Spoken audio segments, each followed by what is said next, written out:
नीट paper फुटी आंदोलनानंतर देशाच्या शिक्षण खात्यात मोठा राजकीय बदल झाला आहे।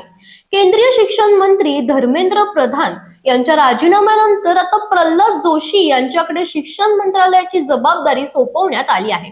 पण नेमके प्रल्हाद जोशी कोण आहेत, त्यांचा राजकीय प्रवास कसा राहिला, त्यांची निवड का करण्यात आली आणि त्यांच्या नेतृत्वाखाली नीट आणि परीक्षा व्यवस्थेत काही मोठे बदल होणार का, चला सविस्तर जाणून घेऊया। प्रल्हाद जोशी हे कर्नाटकातील धारवाड लोकसभा मतदारसंघातून सलग 5 वेळा निवडून आलेले भाजपचे ज्येष्ठ नेते आहेत। 63 वर्षीय जोशी सध्या ग्राहक व्यवहार, अन्न व सार्वजनिक वितरण आणि नवीन व नवीकरणीय ऊर्जा मंत्रालयाची जबाबदारी सांभाळत आहेत।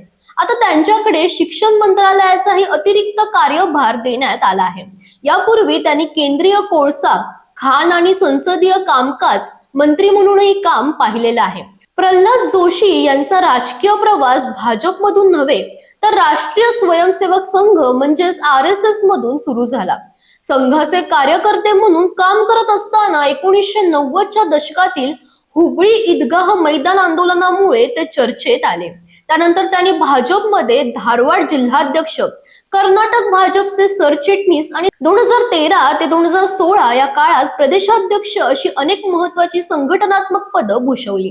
2004 मध्ये त्यांनी प्रथमच लोकसभेत प्रवेश केला आणि त्यानंतर प्रत्येक निवडणुकीत धारवाडची जागा कायम राखली। धर्मेंद्र प्रधान यांच्या राजीनाम्याच्या अवघ्या 1 दिवस आधी प्रल्हाद जोशी यांनी विद्यार्थ्यांच्या आंदोलनावर प्रतिक्रिया दिली होती। त्यांनी म्हटलं होतं की मोदी सरकार विद्यार्थ्यांच्या भविष्यासाठी कटिबद्ध आहे आणि कोणत्याही अनियमिततेवर कठोर कारवाई करेल। मात्र त्याचबरोबर त्यांनी असा आरोपही केला की काही समाजकंटक विद्यार्थी आंदोलनांचा गैरफायदा घेण्याचा प्रयत्न करत आहेत। विद्यार्थ्यांनी सावध राहावं असं आवाहनही त्यांनी केलं होतं।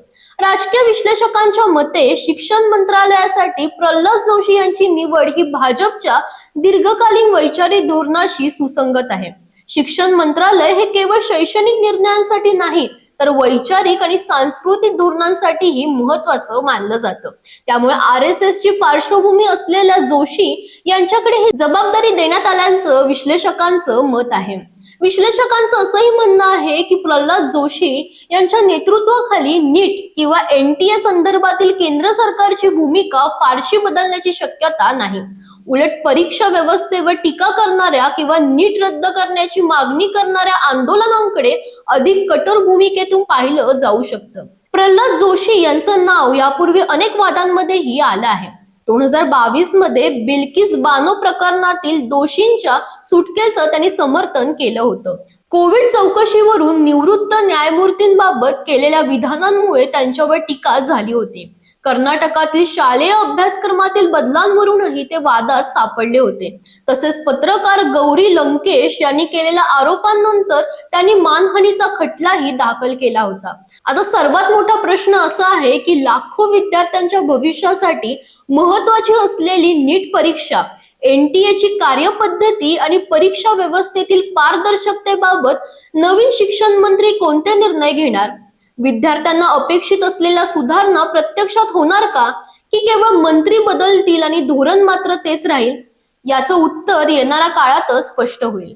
तुमच्या मते प्रल्हाद जोशी यांच्या नेतृत्वाखाली देशाच्या शिक्षण व्यवस्थेत खरोखर बदल होईल का?